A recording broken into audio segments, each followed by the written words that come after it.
Padre, te damos gracias porque eres tú, Señor, el dador del Evangelio, Señor. Tú diste a Jesucristo, Señor, tú moriste por nosotros. Y, Señor, nos has dado el mandamiento, Señor, de también predicar estas buenas noticias, Señor, de tu muerte y tu resurrección por nuestros pecados, para otras personas, Señor, para que también otros puedan llegar a ser salvos como es tu voluntad, Señor. Te queremos pedir, Señor, que uses este tiempo, Señor, este material, estas lecciones, Señor, para que cada uno de nosotros, Padre, pueda ser más efectivo, Señor, en la predicación del Evangelio. Y que cada uno de nosotros, Señor, pueda llegar, Señor, a ser herramientas eficaces, Señor, y podamos traer frutos, Señor, a tus pies, Señor. Gracias, Señor, porque esto es tu Espíritu Santo el que hace la obra, Señor, y nosotros tenemos de ser la dicha, Señor, de ser una pequeña herramienta en toda la obra que tú haces en las personas. Gracias, Señor, por todo. En el nombre de Jesús. Amén. Bueno, vamos a abrir nuestro material en la página 14. Hoy estamos en la página 14 que habla de cómo mejorar la efectividad en el evangelismo, ¿verdad? Entonces, ahí si quieren pueden leer su material, que por cierto yo debería abrir el del estudiante aquí también. Espérame que esto está un poquito lento. Aquí está.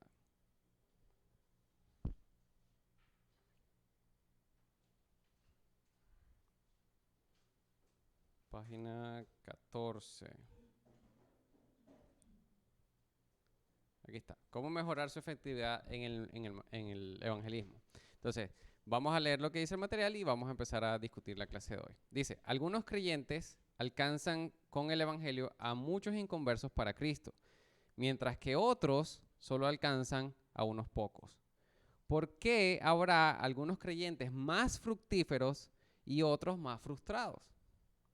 Aquellos que son fructíferos han aprendido que la obediencia consistente a ciertos principios bíblicos aumenta considerablemente su efectividad en la evangelización, ¿sí? Y estos principios se relacionan con tres áreas de la comunicación.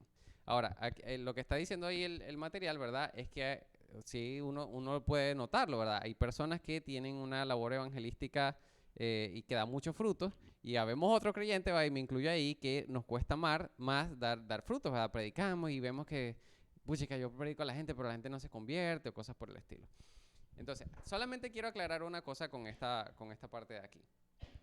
Sabemos que la obra la hace el Espíritu Santo, ¿sí? O sea, no es una cuestión de la técnica, de nada de eso, pero hay una cosa muy importante. Las personas van a creer y van a depositar su confianza en Cristo cuando hayan comprendido el mensaje del Evangelio, ¿verdad? Y lo que nosotros estamos hablando aquí es que hay personas que logran comunicar el Evangelio correctamente para que la persona sepa, comprenda, acepte y deposite su confianza en Cristo, sepa qué es lo que tiene que hacer, cómo reaccionar al Evangelio, mientras que hay otras personas que tal vez por no poder comunicar el Evangelio de manera clara, dejan a la persona, bueno, sí, ahora yo sé que Dios existe, pero no sé qué hacer. ¿Sí? No sé qué es lo que tengo que hacer a continuación. Entonces, eso puede ser un factor determinante. Cómo se comunica el mensaje del Evangelio a las personas puede llevar a las personas a tomar una decisión o simplemente no saber qué hacer con el Evangelio. ¿Sí? Ni siquiera tal vez han comprendido bien el Evangelio. Entonces, una muestra de eso es, por ejemplo, cuando iniciamos este curso, preguntamos, ¿verdad? ¿Cuál es su definición del Evangelio? Si yo le pregunto a usted qué es el Evangelio, ¿verdad? Y cada uno de nosotros tomó nota y dijo que era el Evangelio, y tal vez algunos estaban cerca, tal vez algunos ponían otras cosas adicionales y todo eso, pero nos costaba un poquito definir exactamente qué es el Evangelio según lo que dice la Biblia, ¿verdad? Entonces, la idea es acercarnos más, ¿verdad? Llevar el mensaje lo más cercano, lo más concreto, lo más claro posible, para que el mensaje sea lo más efectivo y que el Espíritu Santo, ya teniendo a la persona, ¿verdad? Comprendiendo el mensaje, entendiendo cuál es la situación y que tiene que tomar una decisión, la persona pueda decidir. Entonces, vamos a hablar de tres áreas que se relacionan con la comunicación. Y hoy vamos a estudiar dos. La primera área es el mensaje que se comunica, que es lo que hemos estado discutiendo todas estas veces, ¿verdad? La segunda área es cómo se comunica ese mensaje, ¿sí? Entonces, déjenme pasarme por acá. Aquí está. La presentación. La presentación. Perdónenme que estoy inventando aquí con un montón de cosas. Ahí está. Entonces, vamos a hablar de cómo mejorar la efectividad en el evangelismo. y que debemos prestar, el primer punto es que debemos prestar atención en especial al mensaje que se le comunica al inconverso. Una pregunta, ¿cuál es el evangelio, verdad? Vamos a repetirlos todos juntos a la cuenta de 3. 1, 2 y 3. Que el cristiano acepte a Jesús en su corazón. ¿Ese es el evangelio? Que reciba a Jesús. ¿Cuál es el evangelio?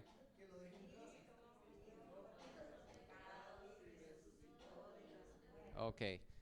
Entonces, el primer punto aquí es que usted debe ser claro en el mensaje bíblico, ¿sí? Lo que hablábamos la clase pasada, que nos explicaba Josué, que habían ciertas cosas de precaución. Y en una de esas cosas de precaución era precisamente el hecho de no utilizar ciertas frases que ampliaran el mensaje, lo pusieran de una forma de que la gente no estaba seguro de si tenía que tomar una decisión o no, de qué era la decisión que tenía que tomar, sino que deberíamos comunicar un mensaje claro que le debería decir usted qué debería hacer, o al inconverso, qué debería hacer exactamente con el mensaje del evangelio. Entonces, alguien puede buscar, bueno, el pasaje que está ahí de 1 Corintios 15 es precisamente el mensaje del evangelio, ¿verdad?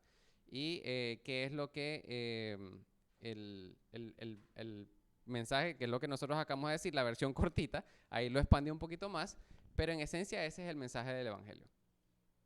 Ahora, el segundo punto es que nosotros deberíamos presentar el evangelio de una manera, y si logro llegar a la presentación, concisa, ¿sí? Concisa.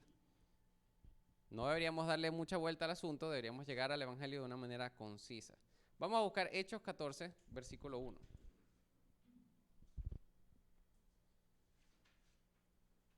Y si alguien lo puede leer, por favor.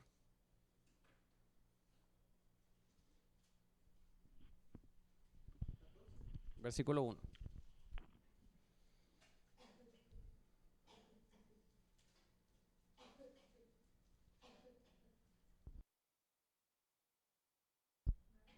Dale.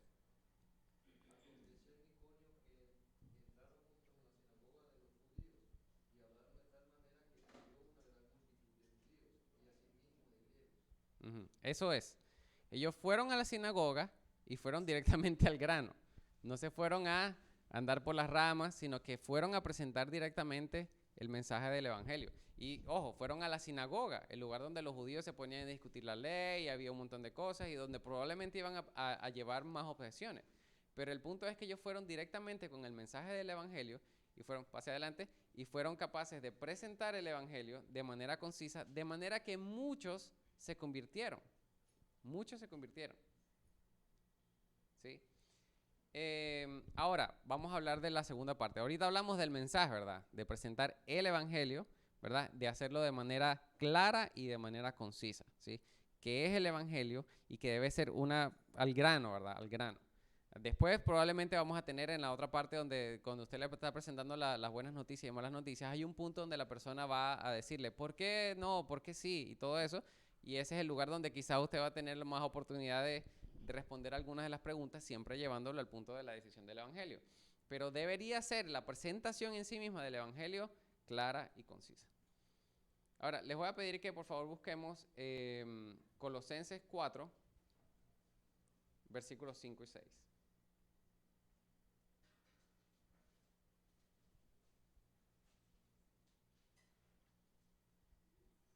¿Alguien que lo pueda leer? Y andar sabiamente para con los de afuera, redimiendo el tiempo, Sea vuestra palabra siempre con gracia, sazonada con sal, para que sepáis cómo debéis responder a cada uno. Correctamente. Entonces ahora vamos a ver cómo comunicamos el mensaje al inconverso. Déjenme chequear la hora. Ok, vamos bien. ¿Cómo comunicamos el mensaje al inconverso?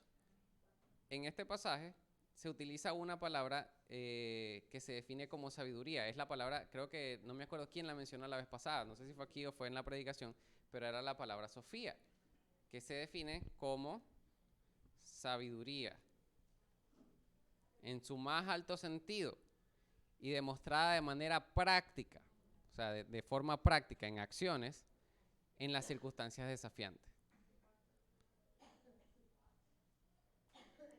Hablábamos de Colosenses 4, versículo 5, ¿verdad? Andad sabiamente. Esa palabra sabiamente es precisamente la palabra que se utiliza ahí para sabiduría.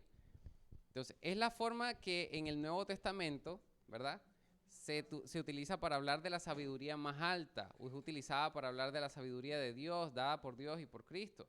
Y fue usada también en el Antiguo Testamento para hablar de la sabiduría que tuvo José, por ejemplo, y Esteban en el Nuevo Testamento también.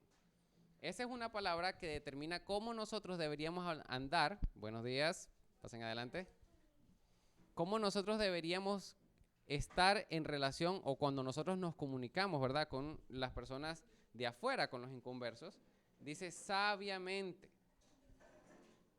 demostrando la sabiduría de Dios. Voy a esperar que la gente pase. Buenos días, pasen adelante. Estamos en la página 14, 15 ya creo, del material. Y estábamos hablando de la forma de cómo ser más eficientes en la comunicación del Evangelio. La primera cosa que hablamos era que teníamos que dar un mensaje claro, ¿verdad? Un mensaje claro, no un evangelio así disperso, sino que tomando en cuenta lo que hemos discutido la vez pasada, ¿verdad? Los que llegaron nuevos, que el evangelio es... Ok, ese es el evangelio claro, ¿verdad? El evangelio claro. Sí, nos expresa exactamente qué es lo que la persona debería creer, aceptar y dónde debería poner su confianza. Y la otra cosa que deberíamos hacer, la segunda cosa respecto al mensaje es... ¿cuál era la segunda cosa? Ya se me olvidó. La segunda cosa era de hacerlo de manera concisa. Y veíamos el ejemplo de Bernabé y Pablo, que entraban a la sinagoga y no se ponían a hablar sobre otras cosas, sino que iban directamente a predicar el evangelio. Eso lo vemos en Hechos 14, versículo 1, donde entraban a la sinagoga y predicaban, y muchas personas se convertían porque ellos iban a predicar a lo que iban. Ellos sabían que no estaban ahí para discutir, que si las leyes, que si no sé cosas, ellos sabían que estaban ahí para predicar el evangelio. La segunda cosa que estábamos hablando ahorita era que la manera en la que nosotros debíamos presentar el evangelio, la cual, la primera cosa que vimos era que se debería hacer con sabiduría, y el pasaje que utilizábamos era Colosenses capítulo 4 versículo 5, que dice andad sabiamente para con los de afuera, ¿verdad? Y ahí la palabra de sabiamente hace referencia a esa palabra, Sofía, es la palabra en griego, que se traduce como sabiduría en su más alto y noble sentido, demostrada de manera práctica. Es decir, no podemos tampoco andar predicando y de manera práctica viviendo otra cosa, sino que estamos predicando, ¿verdad? Y también, de la manera que nosotros predicamos, debemos ser inteligentes, ¿verdad? Y vamos a ver un poquito más al respecto de eso. También tenemos otras dos palabras que vamos a estudiar aquí que tienen que ver con cómo nosotros comunicamos el evangelio. Y estas las vamos a ver en Mateo capítulo 10, versículo 16.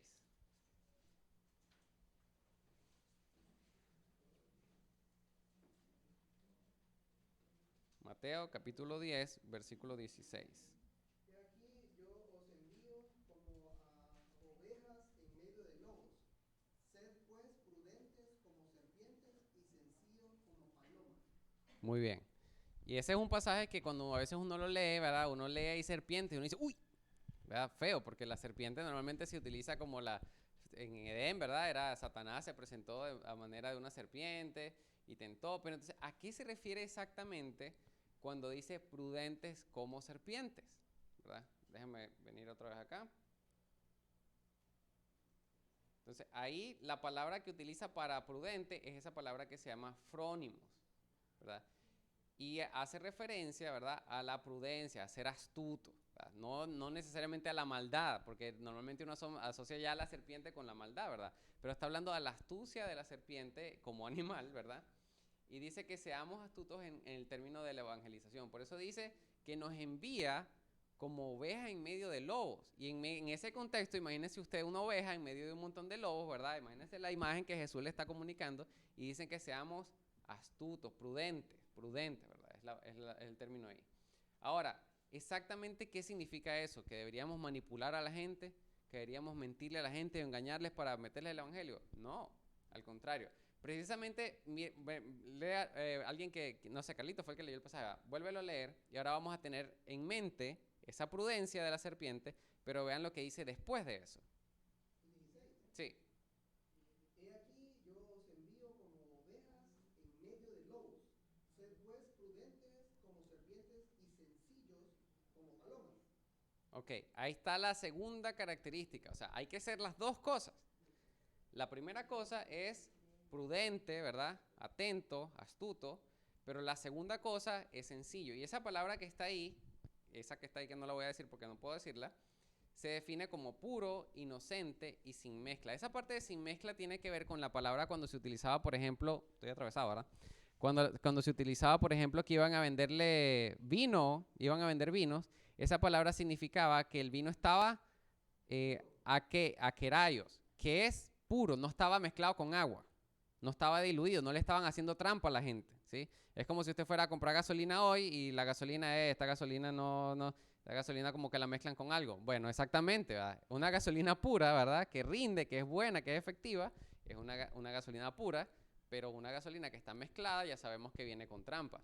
Entonces, hay que hacer las dos cosas, hay que ser astuto, prudente, pero sin dejar la pureza, la franqueza, la claridad, la honestidad al comunicar el Evangelio. Eso significa, ¿verdad?, que no podemos tratar de presentar el Evangelio de una manera entrucada o engañosa o manipulativa, ni nada por el estilo. Y eso es una advertencia, ¿verdad? Muchas veces el interés de muchas personas por convertir a otros al Evangelio es a través de la manipulación para poder conseguir, no sé, lo que sea que quieran esas personas o necesidad de poder o lo que sea. Así que en base a estas tres palabras, ¿verdad? La primera es sabiduría, la segunda es prudencia o astucia y la tercera es pureza o inocencia, ¿verdad? Podemos llegar a una conclusión que tiene que ver con cómo debemos presentar el Evangelio. Estoy más atravesado aquí, imposible. Dice, la sabiduría en la evangelización es el buen sentido común que incluye, ¿verdad?, la prudencia, la astucia y también la pureza. Bueno, la pureza está abajo, combinado con una pureza que desarma. Y cuando se refiere a que desarma, quiere decir que es una pureza que no nos deja a nosotros en evidencia contra una persona. Cuando yo le presento el Evangelio a una persona con pureza y con claridad y sin una doble intención ni ningún ánimo de manipulación, la gente puede darse cuenta de que yo no estoy tratando de ganar un fanático para la iglesia o de que yo no estoy tratando de ganar un fanático más para el pastor, sino que realmente tenemos un interés claro en la salvación de la persona. Y eso la gente lo puede notar muy claramente porque normalmente la gente viene con la idea de que uno quiere predicar el Evangelio para que ellos se hagan parte de la iglesia, ¿verdad? Para que haya un diezmador más a la iglesia. La gente tiene mucho ese concepto porque lo hemos visto en la televisión, lo hemos visto en todas partes, en los escándalos que se han armado, de los pastores que despilfarran y cómo viven algunos pastores del diezmo de las ovejas, ¿verdad? Pero cuando una persona detecta o puede ver la claridad que hay de que no tiene que ver con hazte miembro de tal iglesia o tienes que dar tal cosa, sino que es el Evangelio puro y que lo predicamos para que la persona pueda tener la libertad del pecado y pueda ser salva, las personas definitivamente quedan, como dice ahí, desarmados. No hay una defensa en contra del Evangelio. Si realmente la persona va a creer, realmente va a entender eso. Y si realmente la persona no va a creer porque no está preparada por el Espíritu Santo para ello, por lo menos va a ser receptiva del mensaje o es un mensaje que va a quedar ahí sin que nosotros nos convertamos en un obstáculo para el Evangelio. Que la persona no diga, me presenté el Evangelio, pero era porque quería tal cosa. Si yo como jefe le presento el Evangelio a un subalterno mío, que la persona no piense, él lo que quiere es que yo me haga más dócil para poderme mandonear más, ¿va? Ni nada por el estilo, sino que la persona debería entender que no tiene absolutamente nada que ver con las circunstancias, que es un evangelio puro, presentado con toda la franqueza con la que Dios nos mandó a predicar el evangelio. ¿Sí? Ahora, vamos a hablar un poquito acerca de cómo vamos a presentar el evangelio, ya lo vimos, ¿verdad? La sabiduría en la evangelización es el buen sentido común, prudencia y astucia, ¿verdad?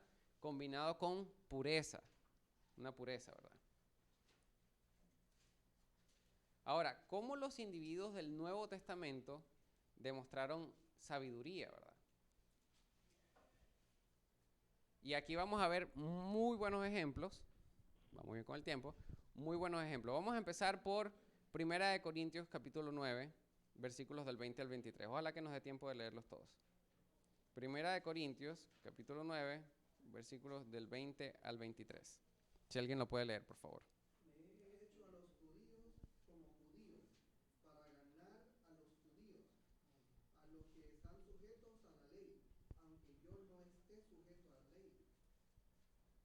Como sujeto a la ley, para ganar a los que están sujetos a la ley, a los que están sin ley, como si yo estuviera sin ley, no estando yo sin ley de Dios, sino bajo la ley de Cristo, para ganar a los que están sin ley.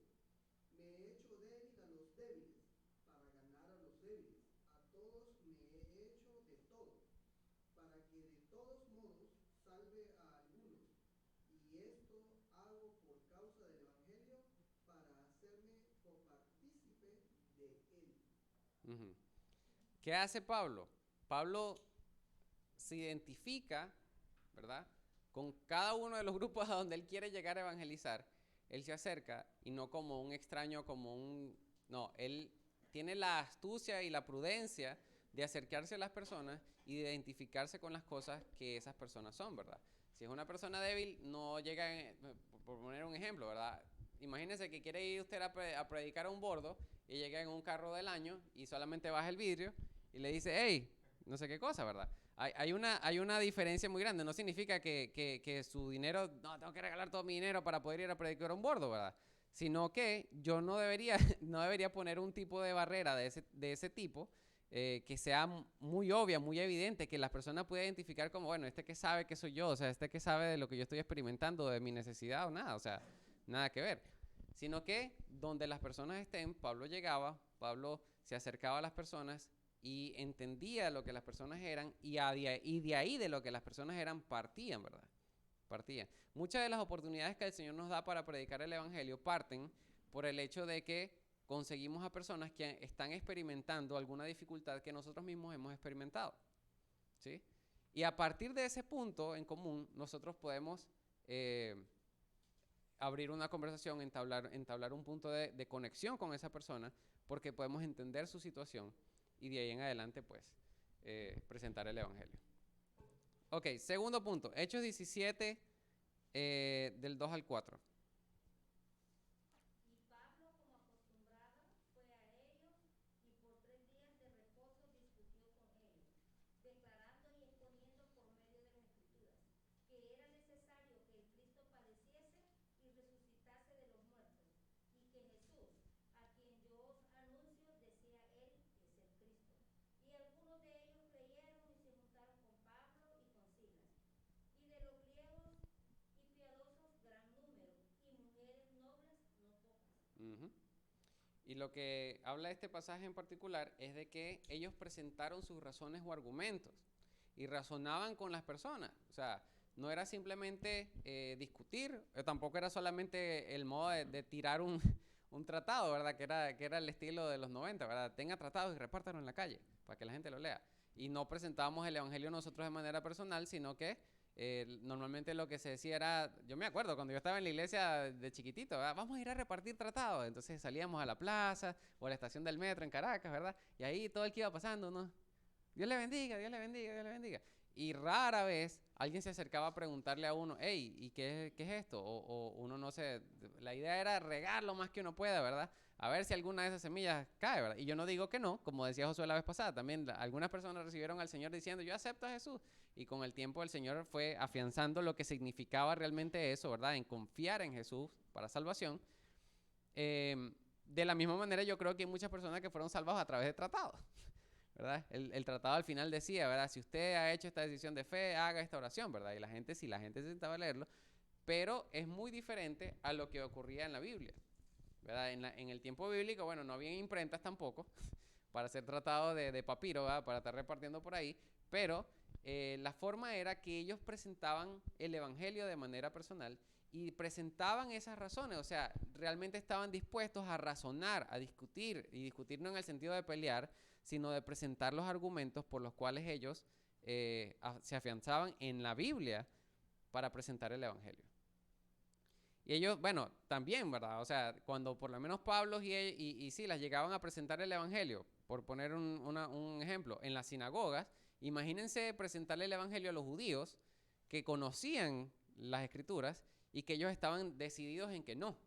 Así que igual los judíos en Jerusalén decían, aunque ellos podían ver las escrituras, la otra vez con Denise estábamos haciendo el devocional y veíamos cómo cuando Jesús, el nacimiento de Jesús, hubo un montón de gente que los sabios de afuera, que no eran judíos, podían entender las señales de que en ese momento iba a nacer Jesús, y los propios judíos ni siquiera fueron capaces de, entendiendo todas las señales, no fueron capaces de ni siquiera ir a chequear, hey, ¿será que es verdad la profecía? Hey, ¿será que este es el tiempo? Hey, vamos a chequear, aún sabiendo. De la misma manera, ellos presentaban, Pablo y Silas, cuando iban a las sinagogas, presentaban las razones contra judíos que entendían la ley y no querían, y ellos estaban ahí para presentar el evangelio de manera clara, concisa, pero cuando eran exigidos para explicar mucho más allá, ellos iban y explicaban las razones por las que creían. Y ahora, nosotros no estamos para discutir, ¿verdad? Para pelear con la persona. Decir, no, es que mire, yo soy testigo de Jehová, entonces nos agarramos ahí unos con otros, ¿verdad? Sino que realmente estamos a favor, el único lugar hacia donde nosotros estamos hablando no es hacia la religión, no es hacia la iglesia, es hacia Cristo. Hacia que la persona alcance la salvación a través de la confianza en Cristo Jesús, ¿verdad? Entonces, cuando nosotros presentamos un argumento, una razón, es hacia el arrepentimiento de la persona, hacia la conversión de la persona, y no hacia yo tengo razón y usted no. ¿Sí? No es hacia eso, es siempre el punto es guiarlo hacia Cristo, hacia lo que dice la Biblia, hacia allá.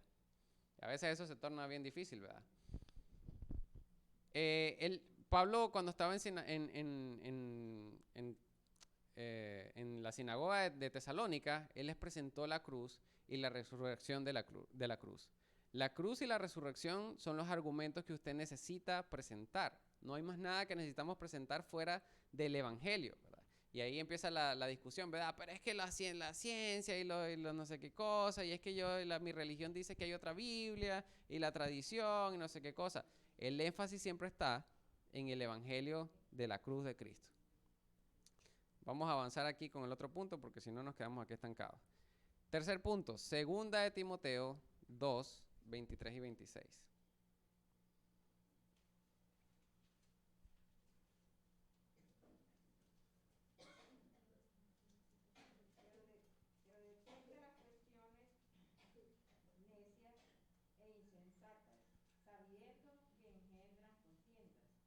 Porque el siervo del Señor no debe ser contencioso, sino amable para con todos, apto para enseñar, sufrido, que con mansedumbre corrija a los que se oponen, por si quizá Dios les conceda que se arrepientan para conocer la verdad y escapen del lazo del diablo en que están cautivos a voluntad de él.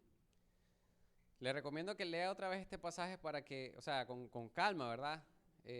Para que entienda bien la diferencia entre discutir las razones del evangelio y la contienda, la pelea, la disputa a la que Pablo está advirtiendo aquí que debemos escapar, ¿sí? Aquí la palabra contienda tiene la idea de pelear, ¿verdad? De yo ponerme con una persona, no, yo soy cristiano, no, pero yo no. Entonces nos ponemos ahí, a pelear, ¿verdad? Porque yo sí tengo la razón, porque no, porque te vas a ir al infierno, pero yo sí, pero es simplemente el pelear por pelear. Y de esas hay un montón en Facebook, ¿verdad? Es una de las cosas que normalmente en las redes sociales, este tipo de cosas, lo que más se da es pelea, no es una defensa de razonamiento real, porque la gente está tan desconectada, ¿verdad? Como es una cosa por internet, que nadie se ve las caras y no veo si el otro se pone bravo o no, solo para apoyar a la gente lo que hace es pelear, y realmente no existe una presentación de argumentos reales y la gente no se lo toma tan en serio. Es una de las cosas que, por ejemplo, el pastor Charlie me decía, ¿verdad? A veces la gente por internet nos va a escribir como iglesia, ¿verdad? Y nos va a decir, mire, fíjese que tengo un consejo, necesito consejos bíblicos sobre tal cosa, tal. Y uno invierte un montón de tiempo escribiéndole a la persona, pero la verdad uno ve y después la persona, fíjese que todavía estoy en el mismo problema. Hizo lo de la recomendación bíblica que le dimos. No, es que fíjese que el problema es bien difícil. Bueno, y uno sigue invirtiendo tiempo y la gente nunca se lo toma en serio. Nunca jamás en la vida se lo toma en serio, como si está cara a cara y tiene que rendirte cuentas ahí. Y es la misma situación por internet. Le voy a tener, esa es mi máxima advertencia. Cuando ustedes vean esas situaciones por internet, un post ahí, un ateo diciendo que los cristianos son aquí, ya está. Esas ganas de pelear. Así de sencillo. Y nosotros no debemos caer en esas mismas ganas de pelear. Sobre todo porque nuestra autoridad debe ser la verdad del evangelio y no las emociones que nos salgan de nuestra propia carne por defender el evangelio o por no sé qué cosa, porque muchas veces las personas nos van a rechazar y nos van a decir cualquier cosa, aún presentándole el evangelio de la manera correcta. Si no significa que porque presentemos el evangelio como lo hemos estudiado y el método, y yo le dije Cristo murió por nuestros pecados, nada, o sea, a veces simplemente la gente va a rechazar y nos va a insultar y cualquier otra cosa puede pasar. Y eso no nos da pie, por más que nos sintamos ofendidos o por más que nos sintamos agraviados o porque nos sintamos que yo necesito defender al Señor, no nos da pie para que nosotros peleemos una pelea personal con la... Siempre el punto debe ser defender o presentar la razón del evangelio, aunque haya oposición. Así que cuidado con las emociones, ahí la emoción y la razón de presentar la verdad. Hay una diferencia entre nuestra motivación por presentar el evangelio y la emoción que nosotros experimentamos por querer, mira, pero es que esta persona le he predicado 100 veces, o sea, durante 15 años, y cómo es posible, y vuelve a dar con la misma piedra y el mismo pecado, y vuelve a sufrir, y yo ya le he dicho que hasta que se convierta esa persona, y a uno, mire, empiezas con esa cuestión de, es que no entiende, es que es bruto, es que es necio, es que no sé qué cosa, y esa emoción a veces puede llevar más bien a desviarnos del punto de presentar el evangelio para la salvación, porque nuestra misión es presentar el evangelio para la salvación y la decisión siempre queda en la mano de la persona conforme el Espíritu Santo vaya obrando en ella. Ok, vamos a el otro punto. Lucas 13, versículos del 1 al 5. Y fíjense que este pasaje es bien interesante, sobre todo en el contexto que estamos viviendo hoy día, donde hay tanta información circulando. Si alguien puede leer Lucas 13, versículos del 1 al 5.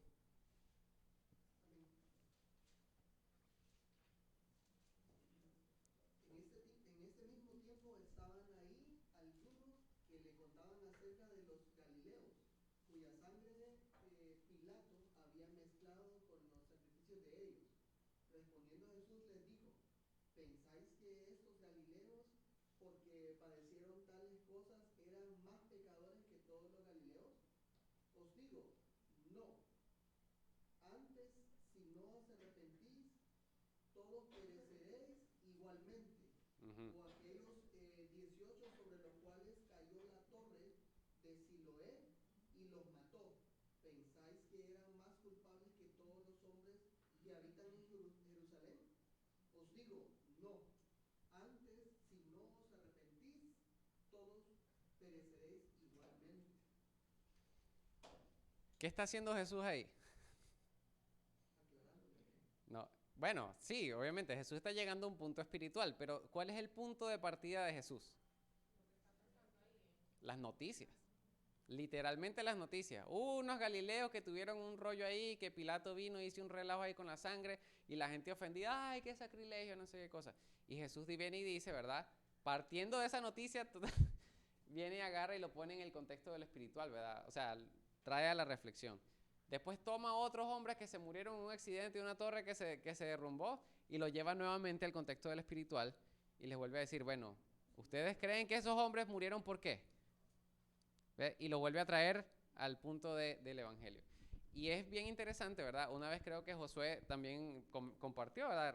Una de las veces que él había estudiado la parte de buenas noticias y malas noticias, él había dicho que él le presentó a su jefe, uno de sus jefes, una vez el evangelio, porque el señor estaba en la mañana y estaba leyendo el periódico y el señor le dice, chica, este periódico puras malas noticias tiene. Y Josué, ¿qué le dijo? Usted sabe que la Biblia también tiene malas noticias. Y yo, entonces sí, mire, y le presentó las buenas noticias y malas noticias partiendo de que se la pusieron suavecito, pues, y simplemente con algo tan sencillo como ese. Ahorita estamos viendo, bueno, yo cometí el error, ¿verdad?, de ponerme a ver el chat de la colonia, ¿verdad? Y alguien compartió un video de un tanque que le pasó por encima un carro y la indignación, ¿verdad? O sea, yo ese día, después de que vi eso, quedé quedé pensando en el Señor, en la cosa, tanto que me puse a investigar si la persona, y gracias a Dios sobrevivió, ¿verdad? No le pasó nada, eso fue un milagro del Señor. Pero hay muchas cosas que están ocurriendo en este momento, sobre todo ahorita que tenemos tanta acceso a la comunicación, ¿verdad? Sea falsa, sea verdadera, sea de todo, ¿verdad? Por todos lados usted está en el chat de la familia y va a ver sobre el presidente, sobre el expresidente, sobre el no sé qué, sobre la moda, sobre el no sé qué, sobre la guerra y todo ese relajo de noticias. Y la gente está sobresaturada. Tenemos tanto material para poder iniciar una conversación y poder traer a la gente a una reflexión espiritual, que yo creo que si José hubiera tenido, la gente hubiera tenido WhatsApp en ese momento, Jesús se hubiera dado gusto de cualquier tema de conversación que hubiera estado pasando, cómo llevarlo a un punto espiritual. ¿Alguna vez usted se ha puesto a pensar, verdad? ¿Cómo? Bueno, por lo menos yo creo que uno de creyente, uno piensa, puchi, que uno ve la guerra, ¿verdad? Yo viendo el tema de la guerra y doliéndome por la cosa del tanque y la gente y la cosa, y yo digo, ay, todo lo que hace la falta del Señor en los corazones de las personas, ¿verdad? O sea, cómo las naciones caen en una guerra por unos temas. Y ya, y así yo llegué a una conclusión espiritual, que otras personas también pueden llegar a la misma conclusión espiritual partiendo de un tema de actualidad.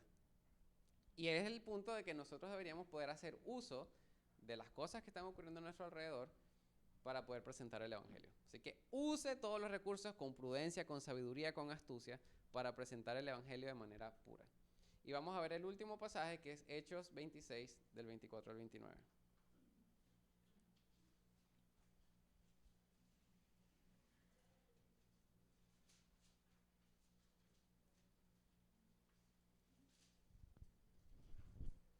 Diciendo él estas cosas en su defensa, Festo a gran voz dijo, ¿estás loco, Pablo? Las muchas letras te vuelven loco. Mas él dijo, no estoy loco, excelentísimo Festo, creo que es, Uh-huh. sino que habló palabras de verdad y cordura. Pues el rey sabe estas cosas, delante de quien también hablo con toda confianza, porque no pienso que ignora nada de esto, pues no se ha hecho esto en algún rincón. ¿Crees, oh rey Agripa, a los profetas? Yo sé que crees. Entonces Agripa dijo a Pablo, por poco me persuades a ser cristiano. Y Pablo dijo, quisiera Dios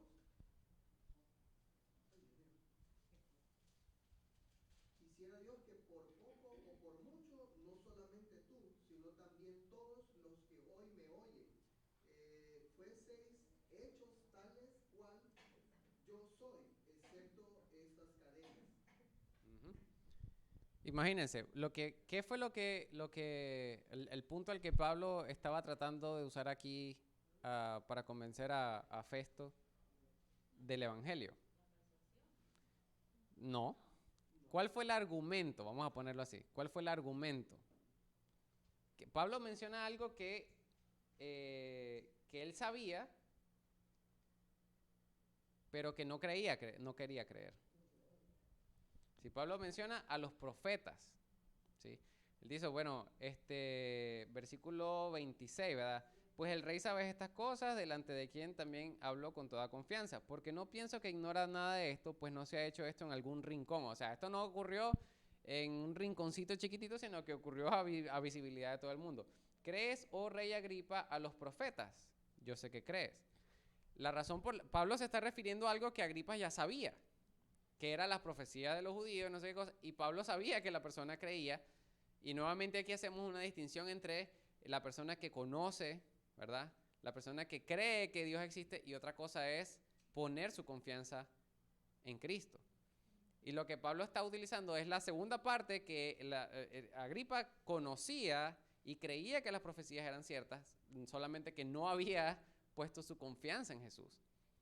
Así que normalmente nosotros cuando hablamos de profecía, esperamos, ¿verdad?, que el Señor que viene y dice, yo hablo en el nombre del Señor, no sé qué cosa, y la revelación y todo eso. Pero realmente el número de profecías que existen en la Biblia, y eso es digno de estudio, ¿verdad?, y hay un montón de estudio al respecto, ¿cuántas profecías se cumplieron con el nacimiento, la vida y la resurrección de Jesucristo, que están profetizadas en el Antiguo Testamento. ¿Saben lo interesante de las profecías o de hablar de las profecías, del cumplimiento de las profecías en Jesús? Es que todas las profecías, uno dice, bueno, si la profecía se escribió 2 días antes de que Jesús muriera y Jesús murió como se dijeron en la profecía, era fácil. El problema es que las profecías se escribieron cientos de años antes de que Jesús cumpliera todo a perfección. Y uno de los argumentos que el ateísmo ni ninguna cosa de la ciencia puede debatir es el hecho de que Jesús cumplió las profecías que estaban predichas cientos de años antes, a cabalidad. Y las posibilidades matemáticas de eso también es un estudio. Es literalmente imposible que alguien hubiera dicho, yo voy a agarrar todas las profecías que están escritas en este libro y las voy a cumplir, porque demasiadas de esas cosas, casi que todas, no dependían de lo que la persona nada más hiciera, sino que se tenían que dar un montón de situaciones a nivel casi prácticamente mundial, un montón de cosas sobrenaturales tenían que ocurrir para que todas las profecías se cumplieran. Utilizar las profecías, ¿verdad?, las que nosotros conocemos, para poder predicar a las personas, si nosotros sobre todo sabemos que la persona está consciente de qué era lo que decía el Antiguo Testamento, cuáles eran las cosas que decía la ley, qué eran los sacrificios, la persona conoce o no conoce, siempre que podamos utilizar el Antiguo Testamento para afianzar el mensaje de Jesús como argumento adicional, ¿verdad?, para poder presentarlo, es una buena herramienta que nosotros deberíamos utilizar. Bueno, así que tenemos 5 formas adicionales, ¿verdad? 5 formas adicionales para establecer una conversación o un punto de inicio, bueno, estrategias, por así decirlo, de cómo comunicar el Evangelio. De manera sabia, ¿verdad?, de manera inteligente, de manera prudente, pero también pura, ¿verdad? Nadie está tratando de manipular a nadie. Nadie está diciendo, si no creen en el Evangelio, la guerra que está pasando en Ucrania va a pasar acá. Eso es manipular. Eso no es hacerlo de una manera clara, ¿verdad? Yo no estoy diciendo que no, pero de que puede pasar, puede pasar. Pero eso no es el Evangelio.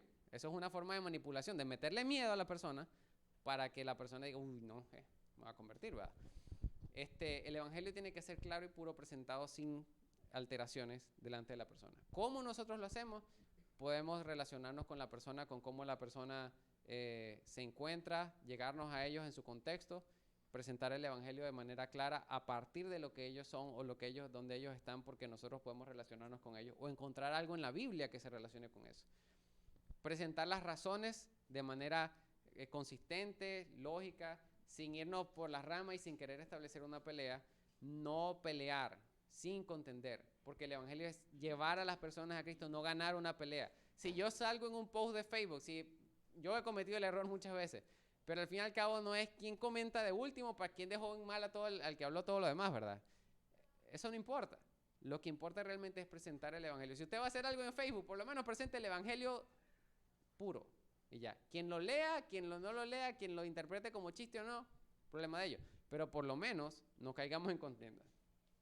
Utilicemos todo lo que ocurre a nuestro alrededor para presentar el Evangelio y cada vez que podamos, ¿verdad?, comprendamos, ¿verdad? También implica un término de estudio aquí, entender la profecía de todo lo que se cumplió en Jesús para utilizar eso también para presentar el Evangelio. Así que bueno, tenemos estas opciones. Recuerden presentar el Evangelio de manera clara y concisa, ¿verdad?, sin irse por las ramas. Y eventualmente, pues, puede partir de acá siempre recordando estas cosas. ¿Qué es el Evangelio?